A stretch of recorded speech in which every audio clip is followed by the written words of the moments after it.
boys and girls, ladies and gentlemen, children of all ages. This is Jesse with the Common Nerd, bringing you pop culture and all things 33 a common sense lens. And well, needless to say, Star Wars is not exactly in a good place anymore. Even if you're an absolute Disney shill out there and you love all the stuff that Disney Star Wars has put out over the past few years, well, then by all means, that's fine. I don't have a problem with that. Anyway, shape, or form, you get to like what you want to like, right?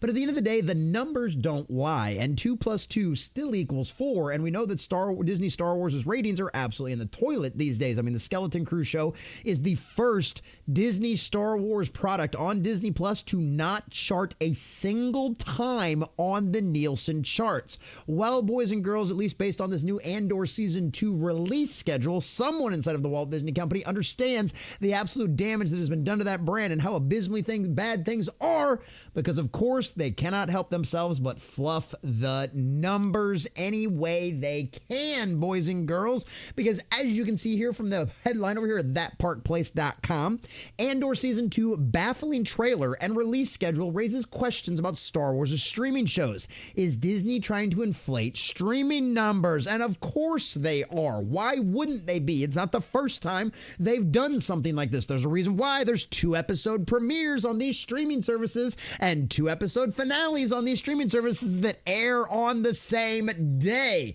It's not like back in the day where you got a to be continued and you have to tune in next week. No. They release both of them at the same time. Why? Because it fluffs up their viewing minute numbers and all of that kind of stuff and causes them to move higher on the charts, ladies and gentlemen. So of course, that's exactly what they're doing with Andor Season 3. But of course, there's also a few other options. But we're going to check out this article from thatparkplace.com, getting all of the juicy details of exactly what Disney is doing and obviously how obvious it is that they understand the damage that has been done to the Star Wars brand. But before we do, if you do enjoy our content, hit that like button, share with all your friends, and subscribe or follow if you have not already, boys and girls, because we are grinding, we are growing. We just crossed 1,600. We're on our way to 17, and I could not do that without every single one of you.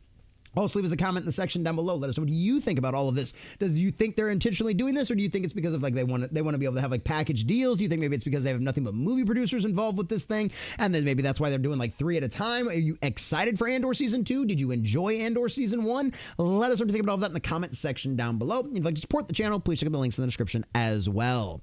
All right, from that Park Place in our dear sweet Montanero, Disney has officially released the trailer for Andor Season 2, and while fans of the critically praised but underperforming Star Wars series may be excited, there's something unusual about how the company is handling its release schedule.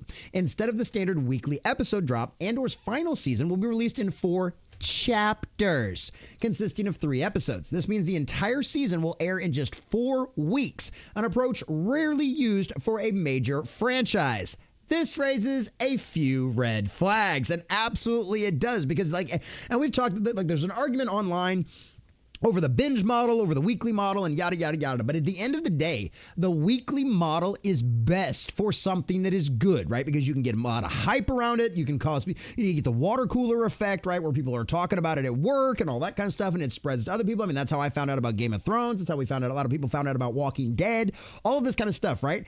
That shows the healthiness of it. But if they do expect these numbers to be so abysmally bad that they're padding the numbers, they're going to want to try to get this over as fast as humanly possible, because then it gets them less bad press, right? You have less crazy little people like me making videos every week roasting the show about how abysmally bad the numbers are and how about it hasn't showed up on Nielsen. I mean, honestly, I kind of got bored with Skeleton Crew, because it's like, it's another week where Skeleton Crew didn't chart. I'm like, look, I ain't going to beat a dead horse. That show is over, and it sounds like Disney expects Andor Season 2 to be the exact same way.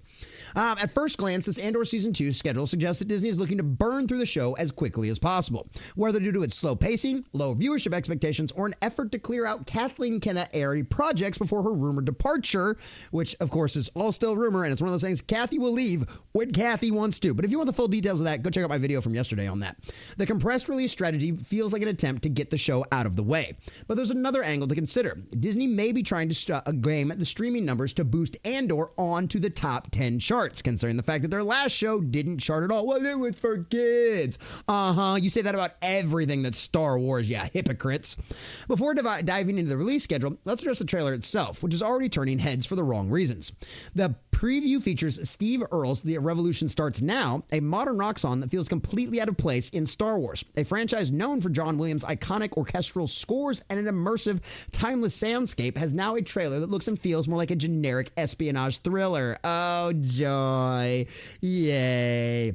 The disconnect isn't surprising considering showrunner Tony Gilroy's own words. He openly admitted he's not a fan of Star Wars and even relied on Wikipedia, and you know how reliable that is with all of the wokies out there that control Wikipedia, to look up lore while on the show. The lack of deep familiarity with the universe has been evident throughout Andor, which often feels disconnected from the greater Star Wars mythos. While some fans appreciate its grounded approach, many others feels like it barely resembles the franchise they grew up with.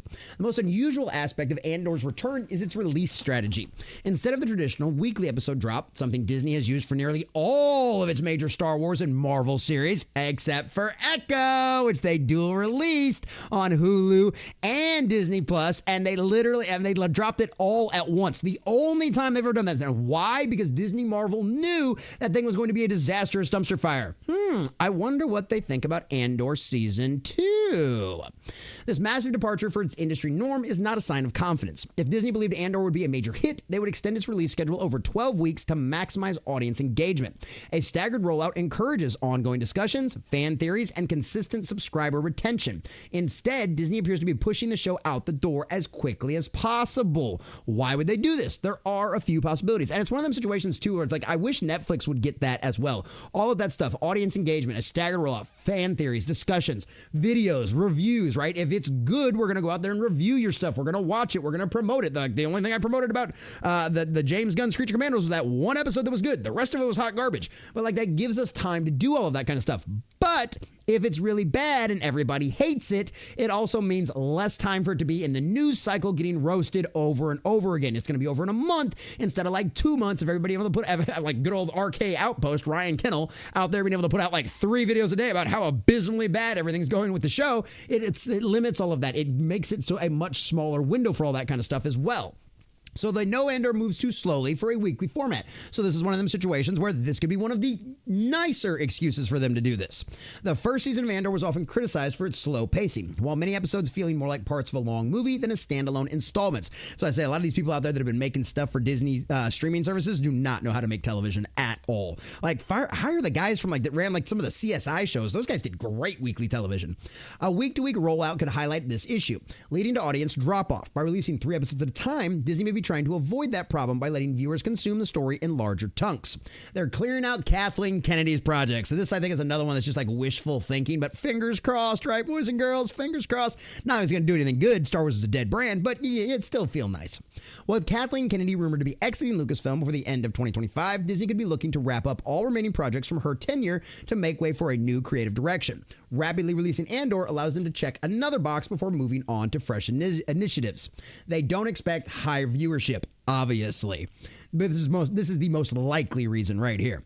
Despite critical acclaim, Andor Season 1 struggled to find a large audience. It lacked the mainstream appeal of The Mandalorian and never generated the same level of buzz as past Star Wars projects.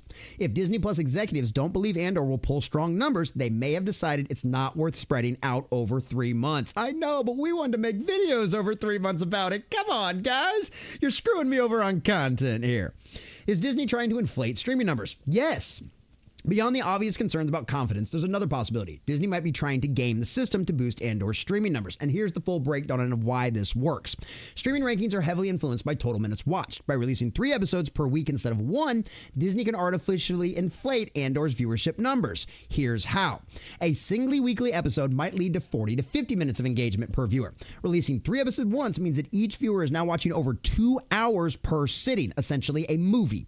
If a large enough audience tunes in, those extra minutes would push Andor onto the weekly top 10 streaming list. Nielsen, what's that one that I can't remember the one of it that they don't talk about anything anymore because Disney owns them, like a big chunk of them. But all of those different ones out there like that. Like, that's exactly what they're talking about, because the streaming thing, they've done it all weird, right? They do it by, they take, the minutes watched divided by how long the show is, and supposedly that gives them a number of how many people actually watched, when, of course, Disney and all the rest of these companies know exactly how many people watched and exactly for how long they watched. They could literally just give you how many people watched it versus doing all this funky minutes thing, but, of course, it's more of that Hollywood accounting to try to make things look better than what they actually are. This potential Andor Season 2 schedule strategy could be the result of Disney's past Star Wars streaming failures. The Acolyte was hyped as Disney's second most watched series of the year, but when the actual numbers came out, it wasn't anywhere near close to breaking into the top 10 of streaming originals. Skeleton Crew, we talked about this before, the most recent Star Wars series, also struggled to generate excitement, never popping up on the weekly Nielsen streaming top 10 for the entirety of its run. Yeah, complete and total failure, boys and girls. Complete and total failure. So Disney's handling the season 2 release schedule is part of a larger pattern. The Star Wars brand is no longer the cultural juggernaut it once was. Once upon a time, a new Star Wars project was an event. Now Disney seems more focused on pushing out content, on moving on, rather than creating lasting cultural moments.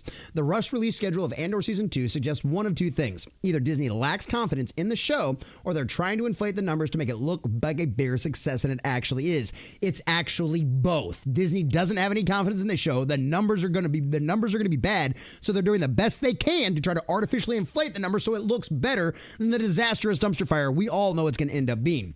Either way, it's not the strategy of a company that believes it's got a major thing on track. For fans of Andor, this might be great. With Kathleen Kennedy's departure, might be something to actually see. But one thing is certain, this is not how Disney would be handling Andor if they had a full confidence in. Don't believe me? Okay, guess what got a green light for its season 2 before its season 1 premiered?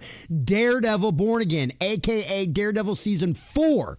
Ladies and gentlemen, now season 5 has already been greenlit and is already coming down the pipeline. It is going to start filming this weekend, okay? Disney has no confidence in Andor Season 2 at all in any way, shape, or form. They know this thing is going to be a disastrous dumpster fire. They know it is going to fail. They know audiences are going to tune out, and this thing is just going to be another big black mark on the absolute abysmal, disastrous dumpster fire that has been the tenure of Kathleen Kennedy over Lucasfilm. And let's pray to God that all those rumors really are true this time, and she is finally leaving. Unfortunately, the damage is already done. You might get some good Star Wars projects in the beginning, but you are never going to get back the fan base you had before. You have alienated and cut off so many fan bases by allowing Kathleen Kennedy to try to turn Star Wars into a girls brand and failing miserably, because not only was she not able to turn it into a girls brand, but the storytelling's crap, right? The first Disney Star Wars sequel trilogy movie out there was literally nothing more than a rehash of A New Hope, and it didn't get any better than there. And Andor Season 2, they already know is going to be a disastrous dumpster fire. Star Wars is dead, and Kathleen Kennedy has killed it, and Disney obviously knows that based on how they're treating Andor Season 2. Play all the funny Hollywood accounting tricks you want, Disney. At the end of the day, everyone who is paying attention knows Andor Season 2 is going to be a disastrous dumpster fire, just like the rest of Disney Star Wars.